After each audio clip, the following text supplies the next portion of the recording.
Hi, guys. I am so excited for my next guest. It is funny man Steve Mallory.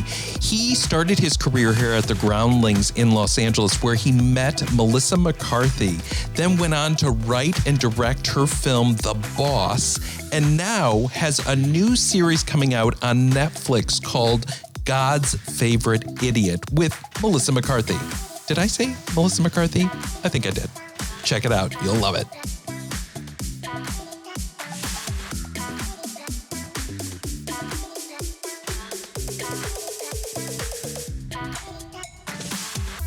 Thank you so much, Steve Mallory, for joining my show. Hello, Joe Katz, and thank you for having me. I love it. I know you are a busy person, and I know you're leaving to go out of town, so I caught you before you're going to Australia. I literally didn't have a hairdryer this morning because it's in the luggage. Wow. I'm leaving in like 2 days, and my whole family is moving to Australia for 8 months. Holy moly. Which is, that's not going to stay with the step family for a couple days. That's a big move. And you're keeping your house here. Everything stays here. Yeah, everything stays here. Yeah. And then you go there and come back. I think I'm coming back. Maybe you'll come back. Maybe. In theory. I keep on saying, listen, this where I live now, this lovely country of mine is a little bit on probation. Like I was on all the time in every school I was ever in. It's like until you start behaving yourself, you don't get, all your permissions do stuff. So I'm going to Australia at the same time. I'm turning around to the country I'm not. I'm like, you listen, you're on probation. Or you guys got to shape up. You're putting the United States on a timeout. Yeah, they're on a timeout. And I do not move your nose out of that corner, young country. Or I will not come back. Not for 1 minute. Or maybe I will. Yeah, or I will not come back. Well, and then if I come back, you're not going to like it because I'm gonna be pointing my finger a lot. Right. Wow. Well, Steve, that's exciting. So you're going to be gone. We're going to get into all of it, but you're doing a show out there, right? You're doing that's amazing. A Netflix series with Melissa McCarthy and Ben Falcone, two of my regular partners. That's amazing. Yeah, very exciting. We'll get into that because I want to talk about that, but I want people to really know more about Steve Mallory because I feel like you're the brains behind everything. You're the brains behind comedy and great films and style. That's what I try to tell everybody. Yes. Yes. If you say no, it shuts it all down. I learned that from Holly. She taught me no closes the scene. Agree and amplify. That's my whole job. I'm going to say, actually, we concluded a movie in December of last year in Atlanta, and Melissa and Ben gave me this wonderful gift of a sign that said, "You'll think of something." And it's like this beautiful kind of embroidered thing. You'll think of something because that is, I think my role on many of our projects and just in general is that my job is to think of something. Think of the funny line or a way to do something or a way to address things. That's kind of what I do. And I like that job. That's a good job. Got the role of I'll think of something. Yeah. Just the thought of that, I'm always like, oh my God, will I? But it's like, you just believe it and it will be, It's really true. It's really true. And I think as a lot of the creative hyphenates like you are, the second that you allow yourself to be a creative and to creatively address any of the problems or obstacles in front of you, the second that you allow yourself to, it's amazing how quickly they come to you. Like it may not be the perfect solution, but you'll find something. You will find something. That's amazing. Well, let's get started because I want people to know who Steve Mallory is. So how did it all start? You grew up where? I grew up in Washington State. Everyone loves to say Seattle because it's a cosmopolitan city and it's one of my favorite cities in the world. But I am a Washingtonian, meaning that I grew up outside Seattle, was born in the Puget Sound area, but went to school for a brief bit in Washington State, which is on Pullman, which is in the eastern part. Met my wife in the city of Wenatchee, Washington, which is dead center, the apple capital of the world and the buckle of the power belt of the great Northwest. Wow. As it says below the masthead of the Wenatchee world. So I'm a, how people say I'm a man of the world. I'm a man of Washington. That's where I've started. Yeah. And so then you went to college. Did you go through 4 years of school or no? No. God, no. I barely graduated high school. That's awesome. And I only went to college because I got married incredibly young. And also, young viewers, and I know you have so many young viewers, don't get married young. It's stupid. I don't know how it worked out. Oh. Know the person for a while. Like, we met and moved in together the same day. Again, that's another podcast. We'll do that one later on. And can I ask, how old were you when you got married? 22. Oh, wow, that is young. Although years ago it wasn't so young, but nowadays people wait. But that's good. That's great. Somehow, and still married, which is lovely. Yeah. But she had to finish college. And one of the stipulations of marrying me was that I had to go to college with her. And I wasn't just going to sit in a college town and not go to college. So I went to college, did, I don't know, a year. Yeah. And then she graduated and I'm like, good. She goes, do you want to get your degree or something? I'm like, no, I'm good. No, we're out of here. Yeah, I'm fine. Let's get out of here. Yeah. Yeah. That's for great. sure. So how did you get started in the business, like in entertainment? Because I know you did a bunch of other things and like a bunch of other things. Yeah. Yeah. So because now you've done so many great films and because I want to talk about all the films that you've done, but like, how did you get started and how Steve Mallory got involved in all of this comedy stuff? Well, all the while I was this kind of peripatetic lifestyle, this nomadic wandering thing that I was kind of in my youth. And I had a bunch of jobs. I was, I did like a couple weeks of lumberjacking in the Cascade Mountains. I was a country music DJ in Wenatchee, Washington. Wow. 98 FM, Kissin' Country is the country king of the Chelan Valley. Bringing you all the hot country hits of 1992. Next up is Willie Nelson singing. A Garth Brooks rock block on 98 FM, Kissin' Country, the whole bit. Wrote for like small town newspapers. Like, I was always moving around, trying different things, but I think the one line through it was that there was an element of storytelling to it, that I always wanted to have inputs of different types to allow me to kind of tell my friends say, like, you mythologized your life. You kind of wanted to have these ups and downs and arcs to kind of contextualize what you do and how you approach work. And it all kind of came to a head when my wife and I moved to Southern California, which as a kid, I'd actually gone to high school in Irvine, California, so in Orange County. Oh. And when we landed, I said, listen, I want to go to the Groundlings. I really want to go to the Groundlings, the Groundlings Theater, which I never brought up to her. My poor wife, who's I've been married to for like 3 years, she's like, what are you talking about? What are the Groundlings? You want to be an actor? And I'm like, I want to go try it. I want to go see. And that's where it all started. Like going into the Groundlings was this thing of like, oh, this is all the pieces of everything you've kind of wanted in one place. And it became the focus for everything for I'm going to say 10 years. Wow. How did you know about that? You just had heard about the Groundlings when you were in Washington. You want to hear the great story? Yeah. I'm going to unfold one of these great stories. Okay. I'm bragging. I'll take it.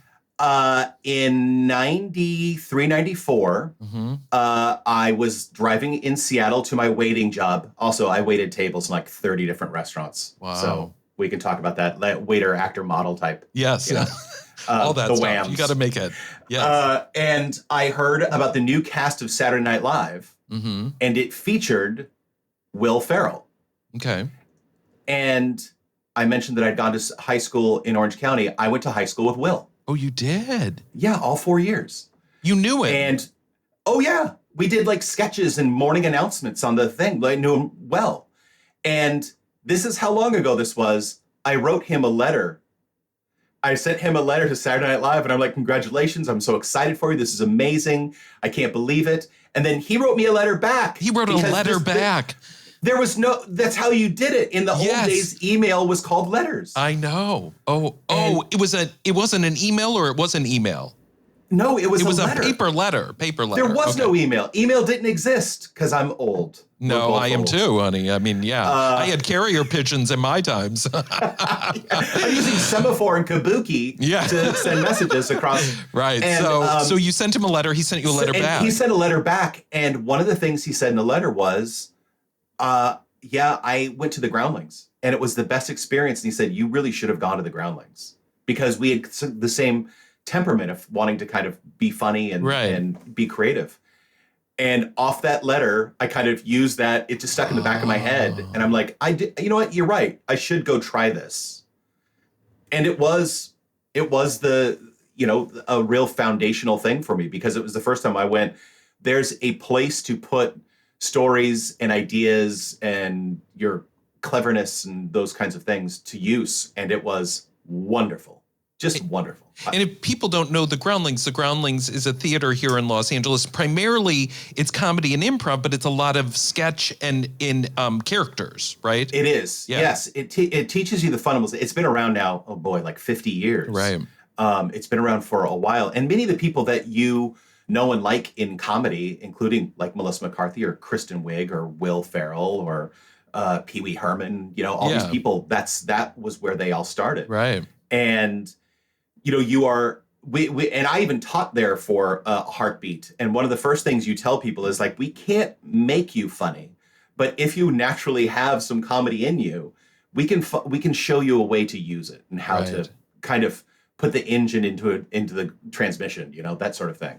And so then you started doing it and you got in. I did. Yeah. And started doing improv. You start with improvisational, yes and all those sorts of things, and then moved into creating characters and writing sketches like they do on Saturday Night Live, writing kind of 3 to 6 minute pieces with other people on stage and crafting little scenes. Right. And it was so informative, and it felt like kind of the culmination of so many things that I'd done where, listen, I had been writing and on 98 FM, you kind of have to have a character. Like I really like doing like sustained character pieces.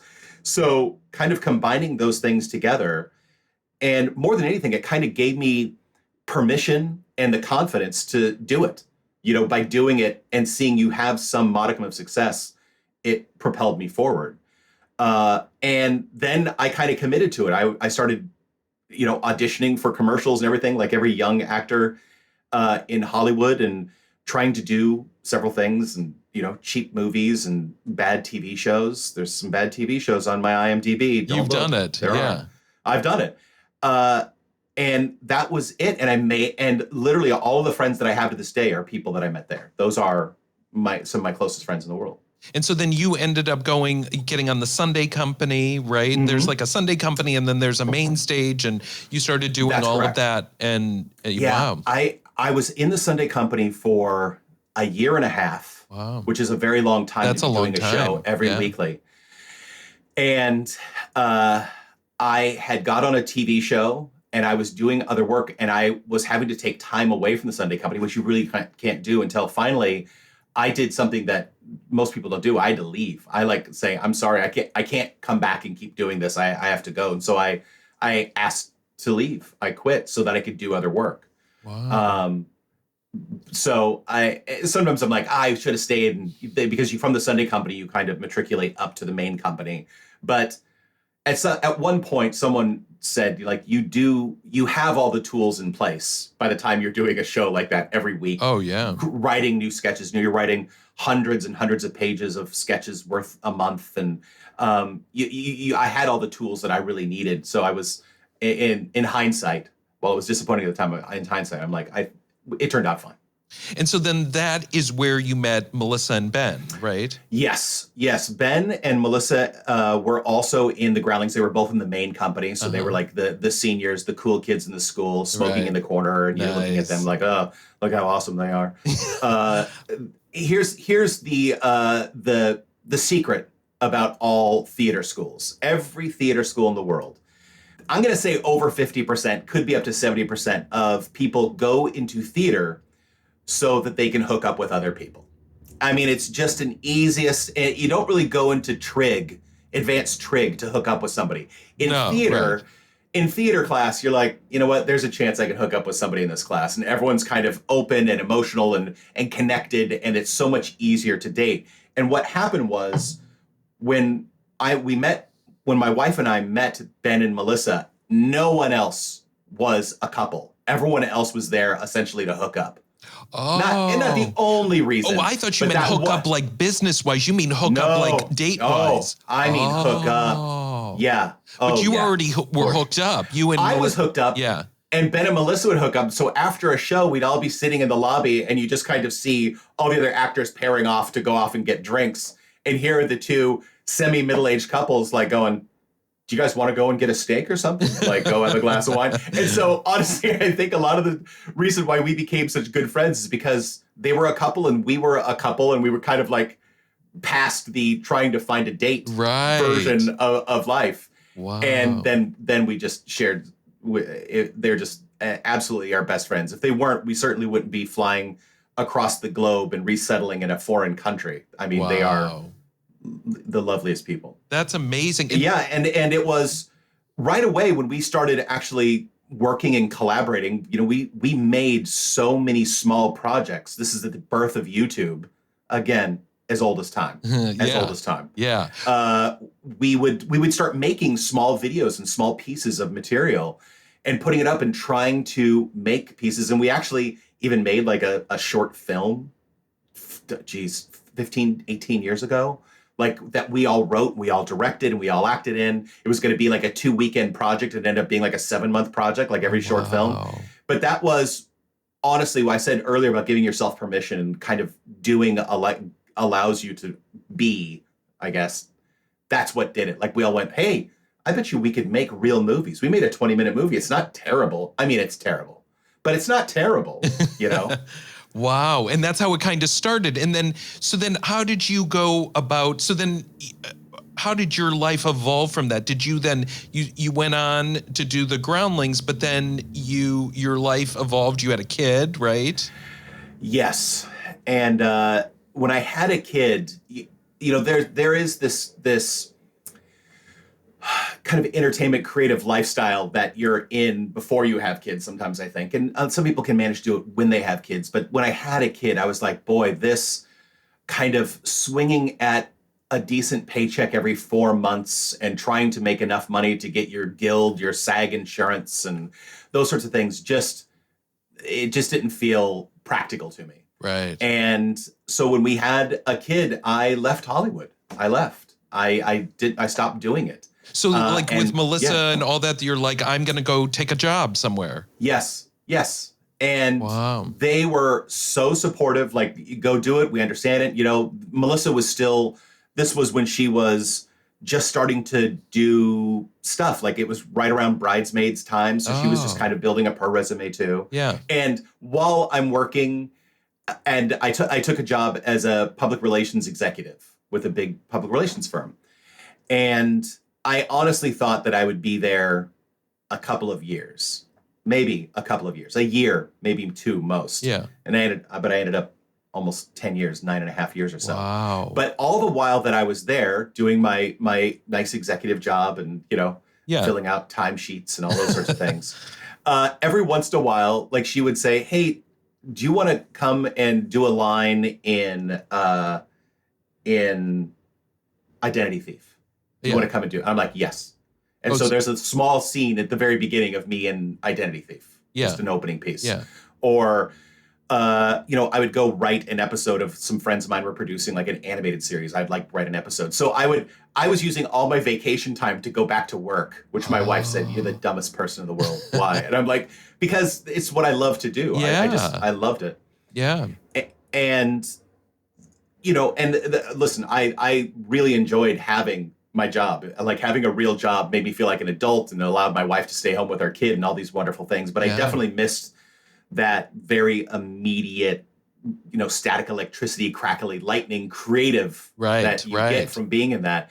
And so I would take every opportunity to write something. And Melissa talked to me when I first started, she goes, hey, do you want to try writing a script around a character I had at the Groundlings? I'm like, yes. And we threw out a bunch of ideas and we, you know, did a treatment and she pitched it around and then we wrote it some more and then it just kind of died. But then as her career started growing, people would say, hey, do you have something you'd like to make? And her first idea was, I would love to make The Boss featuring Michelle Darnell, this thing that we had written. Oh, she did Michelle Darnell at the Groundlings. Oh, yes. Yeah. That was one of her characters. It was one of the best characters. So funny. And I love what we did in the film, but there's something so immediate because she was working with audience members, pulling people out of the audience and trying to teach them how to become rich and powerful like her. Yes. It's so funny. It's like that multi-level marketing, like Mary Kay or, any of those. So that's how it happened. So they said, do you want to do a film? And she said, I want to do this Michelle Darnell. And we, I was taking my weekends and all my vacation time, and we were writing with Ben also. And we wrote the movie, and I'm like, well, this is just a fun exercise. The process of getting a movie made is so difficult and so tedious. And somehow, miraculously, Universal went, yes, let's make Michelle Darnell. Let's make The Boss. Don't call it a comeback. Okay, Crystal, what do we say if somebody doesn't want to buy? Buy my brownies or I'll kill you. Don't say that, Crystal.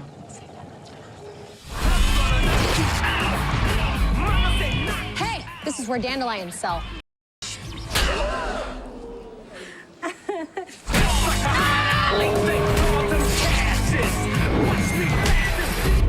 Ooh, that batch is burnt. When that happened, because I wrote it, I got to be a producer. And also I was learning how to do this kind of punch-up writing on set. So I had to be on set every single day. And we'd shoot a scene and then we'd rewrite and add jokes and add humor and add comedy as we were doing it. And I asked for a leave of absence from my big corporate job so I could go do this. And they went, oh, that's exciting. Yes, you should go do that. That's by this point I was the director of ideation for the company. I was teaching people how to come up with ideas. Fun, made up title. I love that. Ideation ideas. Yeah. Ideation. It's very completely artificial, completely made up. But also it allowed me to go into, our clients, internal and external clients, and talk about the process of coming up with ideas and developing ideas and becoming more robust with ideas, those sorts of things, by using a lot of the structures and ideas and tools that I learned from the Groundlings. Right. These ideas of agreeing and expanding on something and allowing the first idea out to be crafted and molded and giving everybody, making it as collaborative possible in ideas, and stop trying to make ideas a one-man band, which a lot of people like to do. Right. And so, and then you went off and took 3 months off to do The Boss. So I took 3 months off to go shoot this. They let me go, which was so lovely of this company. And we made The Boss, and it was the time of my life. I mean, it was fantastic. It really was everything that I've ever wanted to do. Being around all these craftspeople and all these artists, all working together to make one single great thing. And it is a tremendous undertaking to make a movie. And every piece of it I loved. It was so enjoyable. Wow. And then I went back to my job. I literally wrapped being on a movie and having someone bring me coffee twice a day, which is like the greatest perk. So like, you want a coffee? And I'm like, yes, I don't have to go get it. Yes, I love it. Yeah. And then back to my office and writing briefs and doing scopes of work and things like that, which was so bizarre, but also allowed me to kind of go, wait a second, I think I probably just want to make movies if possible, which is, I can't even describe how preposterous it sounds to be able to say that and how privileged I am to be able to do it. But it really was the thing that I wanted to do after I did my first one. And then what happened after the first one? Well, after that, Ben wrote a movie called Life of the Party. Yeah. And they started moving along, getting that produced. I'm like, oh, that'll be great. They'll get to be able to do this. And Ben and Melissa said, hey, do you want to come and be an associate producer on this movie? We're going to shoot in Atlanta like we did the last one. And you can come and do what you did, like add jokes and write and help keep the script together and find new ways to coordinate the actual storytelling of it.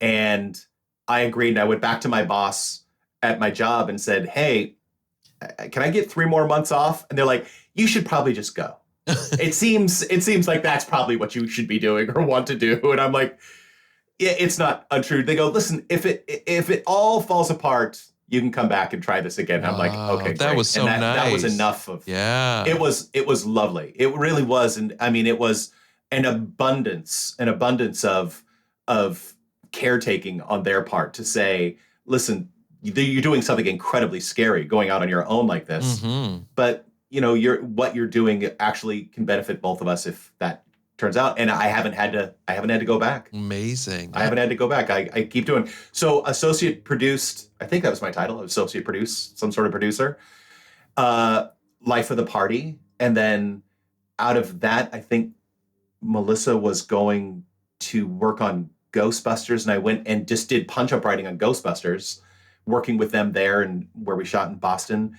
And then it just either I would write a piece for our little collaborative, or I would participate somehow if I could to help them out. And it's been a really fun last couple, I don't know, 5 years, 6 years, however long we've been doing it. It's been magnificent. And just so people know, when you say punch-up writing, give me an example of like a punch-up writing. So, and this is ridiculous. It seems like so contrary to how you would think and I think it is specifically for comedies. Right. A scene is written on the script that performers will perform the script as written. Right. And then as they're doing it, myself and often we'll have a couple of other writers with us. On little sticky notes, we will write alternate jokes, punchlines, setups, maybe even versions of the scene. Like, could we try it from her perspective or from a different perspective or something like that? And every time the director yells cut, Ben usually will walk over with this long kind of train of sticky notes and like, here's 10 other jokes that they could say instead of this, or to just kind of add on to this to make it, to make something funny. Right. And the idea isn't for that moment, but it does help that moment because it makes everything feel very organic and fresh when there's new scenes coming. And they do this in sitcoms where new lines will come in and it will kind of invigorate the people in the scene, but also invigorate the audience because it's something unexpected. And when the audience gets involved, then the scene kind of picks up some energy. So we do this for every scene of the movie. But then when you're in the edit and you're editing the movie and you're kind of seeing the ebb and flow and the energy of the movie, there's always an option to kind of go, maybe we should try this joke. Maybe there's one extra little piece. We should just let them say this just to see if it changes it or connects it somehow else. And it gives you a little bit of wiggle room in the edit to create comedy or even to sometimes drop comedy if the scene doesn't require it, or you've already had a couple laughs, or you need people to finish laughing. That's a big thing. Sometimes you'll write a joke too close to the last joke and they don't even hear the second joke because there's too much laughing. And so then you have all those options in the editing to go, use that first joke and now use the fourth joke we did or something like that. Exactly right. Got it. Exactly Interesting. Right. Wow. And so it's very helpful in that space. And it can be transformative. You can change an entire scene. A movie that we just finished in December, it's called Thunder Force, and it will be out on Netflix, I believe, on Memorial Day. Oh, okay. Which is exciting. Superhero movie with Melissa McCarthy and Octavia Spencer. Really, it's really funny and a lot of fun. Oh, they play the superheroes. Okay. They play superheroes.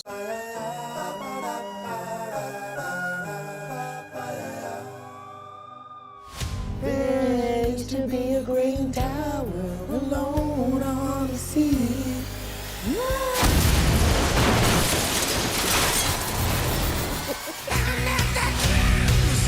What's your superpower? Invisibility. That's awesome. Everyone just stay calm and no one's gonna get hurt. Em, stop! You're cooking them from the inside out! Oh, man. Please don't film this, sir. It's a mistake. Thunder Force, remember it. You wrote and were there punching up? Correct. Yeah, I was. I never know my title. I think I was executive producer, but doing the same sort of work, doing the same sort of work where you're creatively trying to amplify all the scenes. And in this one, also, like, there was a couple moments where I got to, I think, through writing something, and because also I'm so close with Melissa and Ben now, we have a bit of a shorthand where you could actually change the pace of a scene. Like, we had a scene that had a lot of CGI that was going to be participating, that was helping. And it was like, boy, this is going to be a heavy lift. It's an expensive CGI piece. I'm like, there's a little comedy performance thing you could do here that might eliminate 70% of it. And I wrote out a quick little snippet, and I'm like, could we try this? Could we just try this little comedy thing where it's more about a performance and less about the expensive CGI of it? And it turned out really funny. Wow. It's a piece. I'm patting myself on the back. It's so funny. But it was my, sitting there and writing the comedy, but then also trying to look at the bigger picture of this is going to cost a lot. That money could go someplace else potentially. Right. The scene could actually be funnier by just allowing the performance to dictate the. So those sorts of things are what I get to do now, solving little micro problems and trying to amplify a story. And it goes back to the Groundlings, agreeing to what's happening and then amplifying what's happening as much as you can. Right. But, I'm just thinking when you were talking about it, a lot of people get stuck, Steve, where they get in that corporate job like you got. It's very comfortable. We go, oh, wow, we get our benefits. We get all these types of things. How do you, a lot of people I feel like are you that are like, I always wanted to be an actor. I always wanted to be a director. What advice would you give somebody to go, I want to break away from my corporate job. I've been there for 10 years or 15 years. How do I get out? I don't know a lot of people. The velvet handcuffs. That is, yeah. They're so comfortable. Yeah. It's just wonderful, beautiful. They go with everything. I'll tell you, the secret to me has always been, and I think this is, if you are a creative, if you want to be in a creative space, you have to make things. You have to make things. Right. And not just, I'm taking a stab at it. You have to, beginning, middle, and end, whatever you're doing. If you have a desire to be a creative, you have to create. And so all the time I was working a job, every moment I got, I would pull out video cameras and stuff and make a little short video that just amused my friends. Or I would work on a script every night. I would come home, spend time with my family, and right after dinner, go sit on my patio and just type something that worked. And at no point, all the time that I was working in my big boy job, I was not writing a script of some sort. Just plunking away with no ambitions of ever even doing it. That I kind of had mentally said, I'm tabling that part of my life, but I enjoyed it. And frankly, there's a freedom to it. You have a job. You have a job. Right.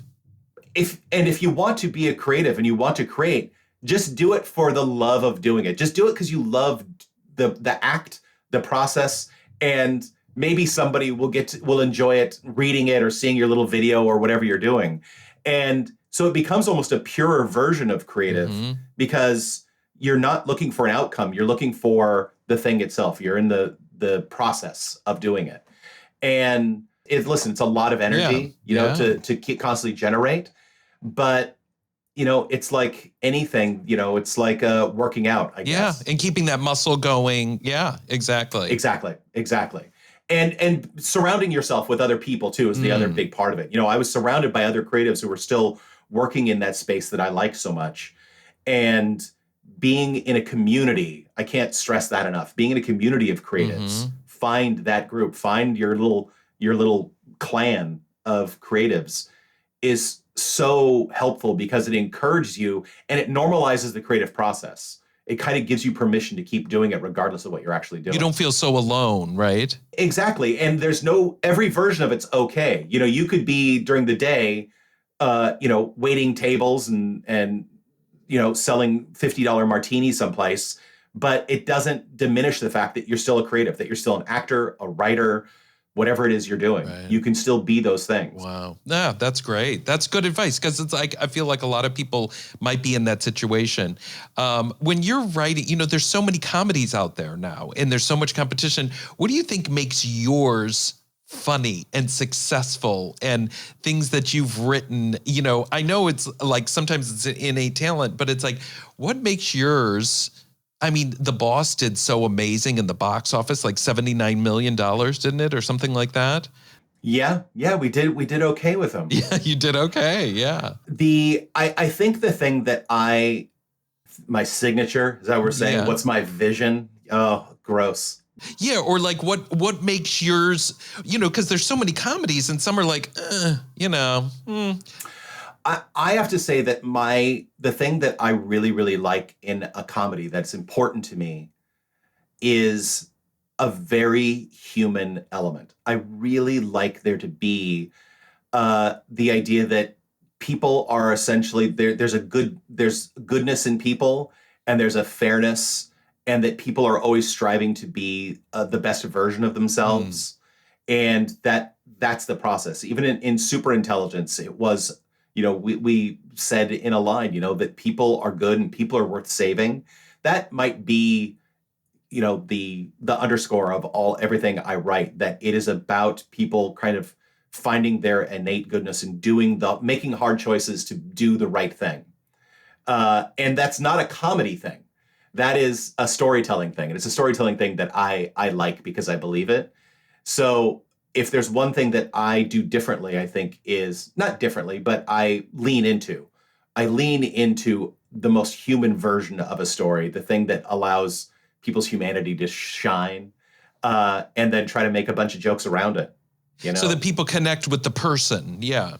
I'm a big fan of story first, of trying to tell a really good story first.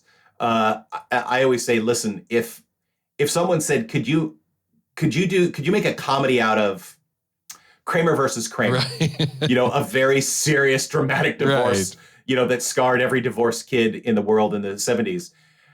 It's such a good story that it's like, could I make that a comedy? Yeah. You can make it funny. Yes, because the story is in place. Oh, I see. Could I make it a lot funnier? Yes, but the poignancy and the power of it is still there. So it's create a really compelling story and then find the comedy. In Superintelligence, I literally took the idea of like a Terminator movie and flipped it, like the first moments of when a artificial intelligence was taking over the world. Instead of them immediately launching all the missiles, might they try to understand humanity a little bit more? And then was able to tell a story that we'd seen before, of a computer taking over the world, but make it funny, but also connect it to the great human drama. In that it's Superintelligence, Melissa was just like a woman, like that was just a woman. She was just like your everyday woman. That the most average woman in the world. We actually say the most average woman in the world. And she got involved in this whole thing, and it's like, I think maybe that's why that's interesting how you connect the two and make it relatable and then funny. I think that's what I do the most. I'm writing several scripts right now, and it is the thing that I look at the most. I really want to see people, normal people, not comedic characters, because I'll say this, Melissa, I think, is so good at doing comedy because everybody that sees a character she does goes, I know somebody like that. Yeah. I feel the authenticity, the genuine kernel of the character in the middle of it. And even though there might be a wig or, a high neck turtleneck that she always wears in The Boss, right. It's like, no, she's essentially my Aunt Debbie. People go, they see the genuine, authentic person within the character. And I kind of want to do the same thing in scripts. I want people to go, that's a version of me. That's my life. Right. That is something I've gone through, something I can identify with. And then allow the comedy to kind of guide you through and lift the energy of those scenes, so that it's not just a kid in the middle of a terrible divorce, like in Kramer versus Kramer. There's, kind of this blithe and fun energy around. Where do you get your ideas? Like if you're thinking of a new movie for Melissa, or you're thinking of something that you're trying to create, where do you come up? I think it is less about coming up with them, but being opportunistic when an idea does come. I think everybody probably has at least one good idea. I know this because I don't think I have a relative who hasn't emailed me their idea for the movie. Right. This is the movie. They do it, and God bless them, because it's there. But when the idea comes, it's your job to go, okay, idea, I'm going to write you down in my notes app just to have the idea, just the square, and write it out as much as, and spend a couple minutes with the idea so that it's there. I think we all have ideas coming at us all the time.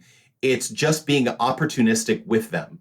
Like, okay, if the universe is shoving this little kernel in, then jump on it. Jump on it and put it down and let it foment and let it kind of breathe and see what comes of it. So I think it's less about coming up with them and just taking advantage of them when they come and not trying to force it, not sitting there. Will you look at a person like a Michelle Darnell or character and go, ooh, this would be funny to do about an older woman that lives in Texas or a woman that wears high turtlenecks or, you know, something. Do you do it around a character or is it more around the story?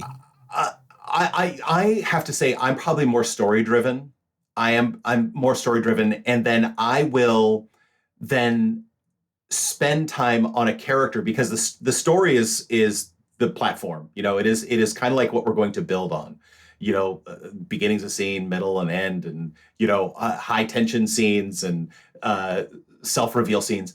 Finding a character within it that makes all of those things feel more powerful, feel more interesting. And then I've had the tremendous luxury of being able to write for one of the best actors alive right now.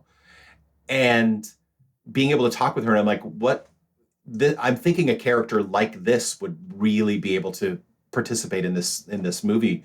And she can find different levels and stuff like that. That's amazing. It, which is, I mean, that's a gift upon itself. And not that I've only written for her, I've written for other people. And it's the same idea is, you know, create a character that would definitively be in that place that has a really distinct point of view and then mold it when you find the actress. I got to work with Caitlin Olsen, who's, you know, going to spend 18 years on Sunny in Philadelphia, which is just insanity now. But I did a show for Quibi. Oh, yeah. Quibi, if people remember, earlier this year was an actual streaming platform. The renovation show. Yes. Yeah, Flipped. And it was the same idea that my writing partner and I had to write a character that was really distinct and really specific. And then once you give it to a talented actress like Caitlin, it becomes more than what you anticipated.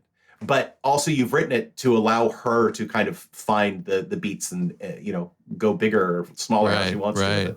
What is like a funny story that either personally or professionally that happened on set or with Melissa, like that would be, do you have any funny example, like any show that you've done with her that was just like just a hilarious moment? I don't know. It always seems like it would be funny, and I know there's a lot of work that goes in. It's not all just funny, but I just was curious, like, was there a funny moment that stood out to you that was like, oh my God? Listen, there's very few unfunny moments. You know, when you are working, Melissa loves doing what she does. And she loves her husband and working with her husband. And those two create such great energy. And then being able to be a fifth wheel or a third wheel, a part of that is the best. And, you know, there's so many things. A lot of the stuff that I love is when Melissa loves to bite off more than she can chew a lot of time for a scene. Sometimes it involves a stunt. Sometimes it involves a really complicated, wordy scene, and she is fighting to do it as well as she can. And seeing her in the scene struggle, one of the first things that popped in my head was the one scene I did with her during Identity Thief. There was a stunt, and the stunt was she was going to jump up on a chandelier and swing and then crash through a table. And she was going to do it herself, not a stunt person. And yes. And I'm like, no, you can't do it. You can't do it. She's like, I'm doing this. I'm like, don't do this.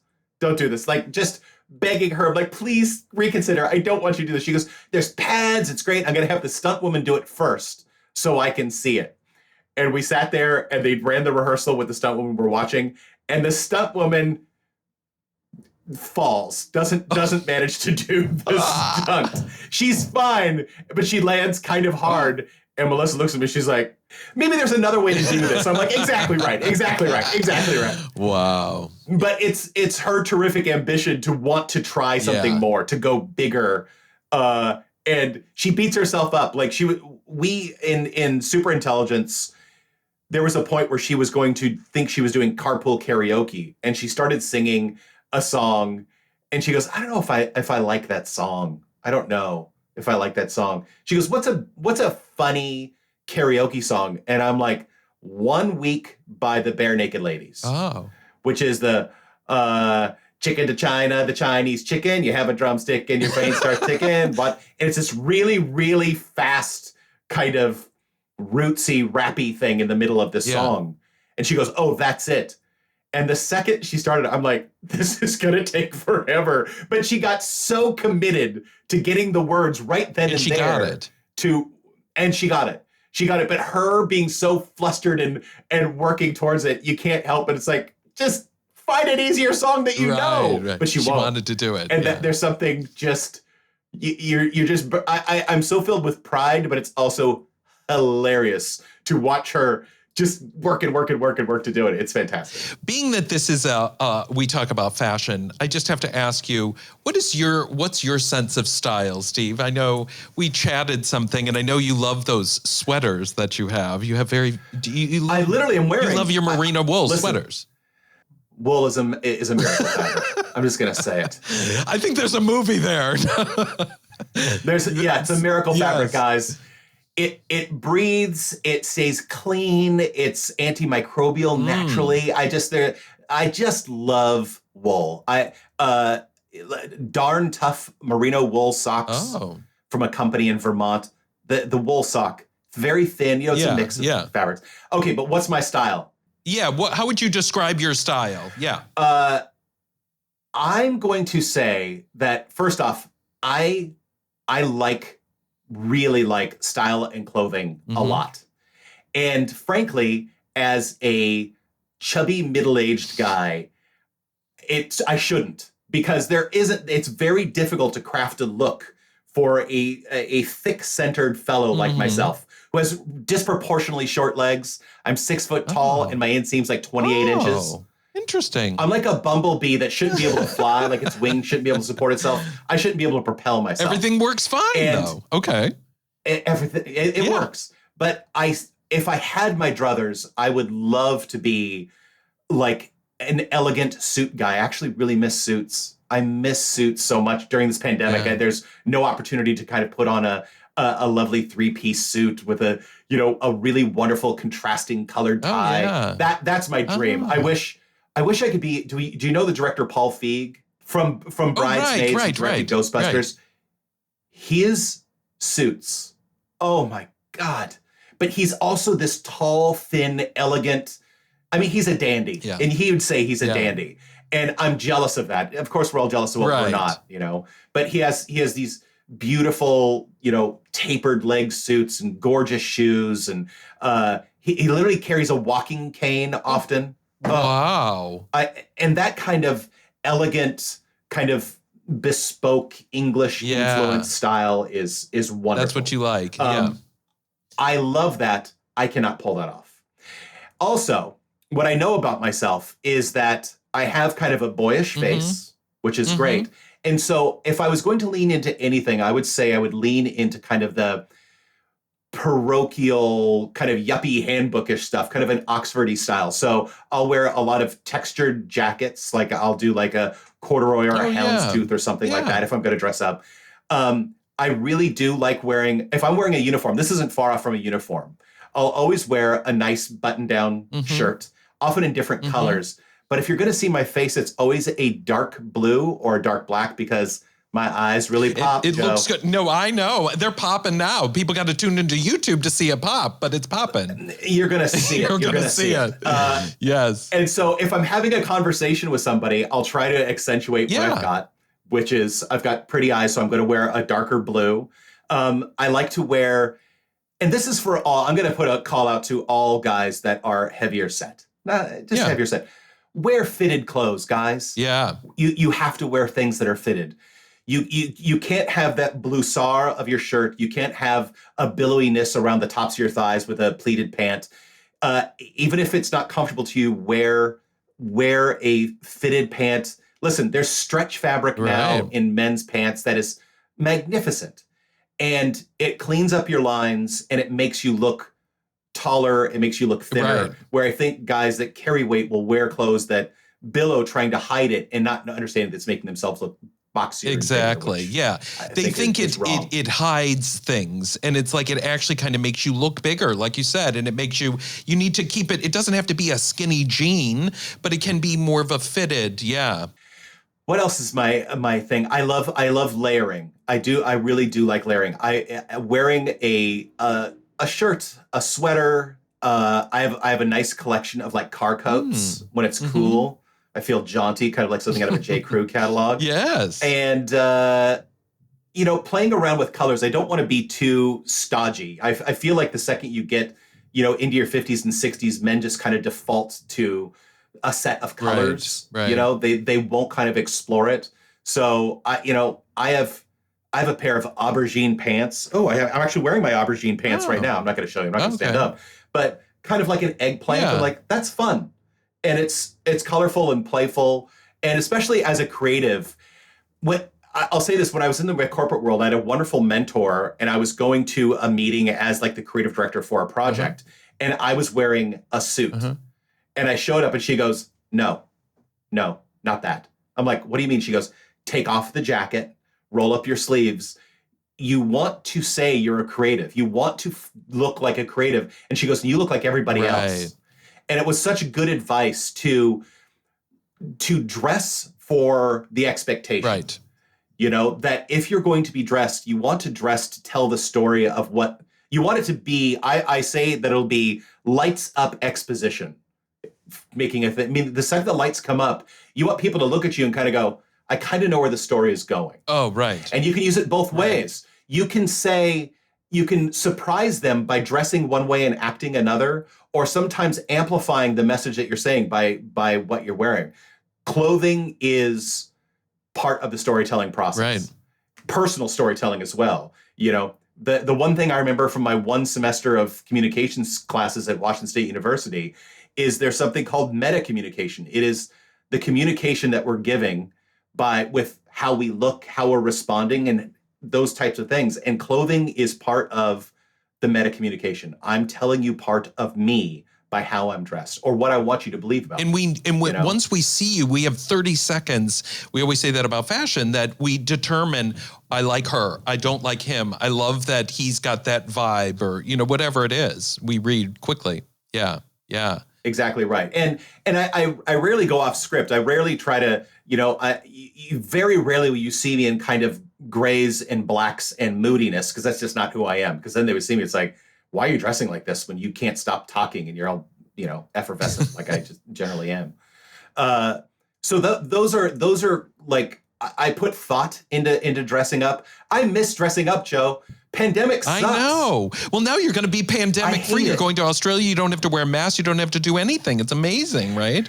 Yeah, but it's also going to be like 80% humidity and 90 degrees. I'm going during summer. So now I'm in light linens. I'll be doing some was kind of patterned light linens, and I'll have some nice shorts. Although here's my problem.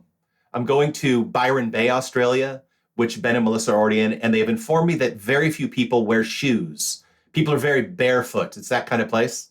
Oh, I'm not a barefoot. Are you barefoot kind of person? No, God, no. I want shoes. How about flip-flops? Barely. You know what? I don't have the toe coordination. I'm not good with the flip-flop.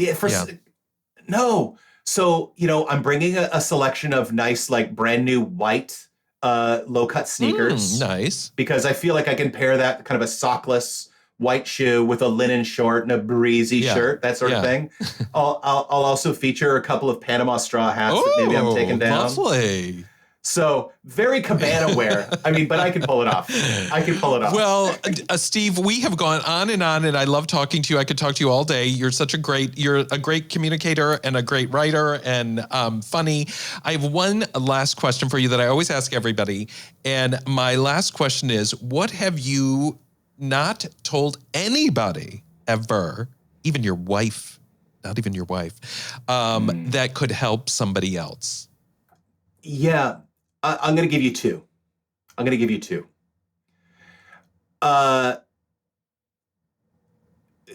I think the thing that holds so many people back when they want to do a creative endeavor is they become so concerned with how it will be perceived. We're so wrapped up with what people will think. What if somebody reads it and they don't like it? We want to dwell upon the negative pieces of our creative process, and we're trying to prejudge it. And I did it forever. I wrote my first TV script while I was still in the Groundlings, and a friend of mine was on the TV show, and they said, "Hey, if you ever written anything, let me see it." And I wrote it, and I never ever gave it to her because I was so fearful that she would judge it harshly and that would destroy me. And so my advice to somebody is have not to have the courage, but don't put so much merit in how other people are going to perceive what you're making. Just make it, and make it for you, and love that you're doing it. Love the process and love yourself enough to let it go. Like, know that you're creative should be the only reason that you have the idea or the creativity to do it is because it's meant to exist. Know that. And don't allow yourself to block yourself. And I feel like that is something that so many people do. They have such wonderful ideas. They're like, I don't want you to read it. I don't want to show it to anybody because it feels like a small death. And I'm like, that's the secret. The secret is to get past that moment and to find a way to wrap your arms around whatever you make and love it for what it is and not worry about the merits for other people. Because we don't want to be judged. And creativity feels so personal, and I understand it, but you really do. That, I think, that's the barrier for so many people. And if I could literally grant people the ability to just move past those feelings, that would be the blessing everybody deserves. That's awesome. And we all feel that way. Yeah, we all feel that way. What my second one would be, the secret would be shapewear for men. You can't underestimate shapewear for men. My God. Men stay away from it, and you shouldn't. Man, you want a clean, flat shirt? Shapewear. Do you wear it? All the time. You do? Oh my God, yes. The first time I was on set and I had to wear something, one of the dressers was like, "Hey, I got you a piece of shapewear," and just was very kind of like, and I'm like, "Great, I'll put it on." Spanx for men. Yeah. Spanx for men. Oh, everything lays so clean. All your shirts lay so flat, and every layer that you put on just lays flat. It makes you look. It also sits you up a little bit. It's straighter, right, because there's a little pull, right. And so your posture is better. You move a little bit more elegantly. All your clothes lay better. It's even if it's just 5% better, you feel 20% better in your head. Shapewear for men. If you're going out on a first date, if you're going for a job interview, if you're going to a red carpet event, wear shapewear. Unless you're built like Brad Pitt or something like that. Then you don't need to.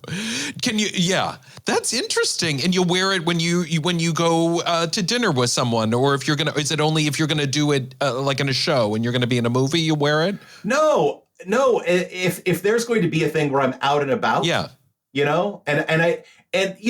think everybody wants to a time or two like feel specially good that evening. I want to look more attractive. I want to feel more presentable. It's like, it's not the cologne. It's none of that. It's shapewear. Shapewear will give you everything you're looking for. That's the new go-to for men. Shapewear is it. New go-to. That's an amazing gift. And that's, if 2021 has taught us anything, we all need shapewear, especially after eating all of our sourdough breads of 2020. I love it. That's amazing. Steve, you've been fabulous. Thank you so much for joining my show. Thank you, Joe. And good luck in Australia. And I can't wait to see the things coming out soon on Labor Day. Super Intelligence you can watch now on HBO Max. Yep. Download that. We'll have Thunder Force out in Memorial Day. One of those days. I tell you to go watch the Quibi show, but you just can't. It's gone. Yeah.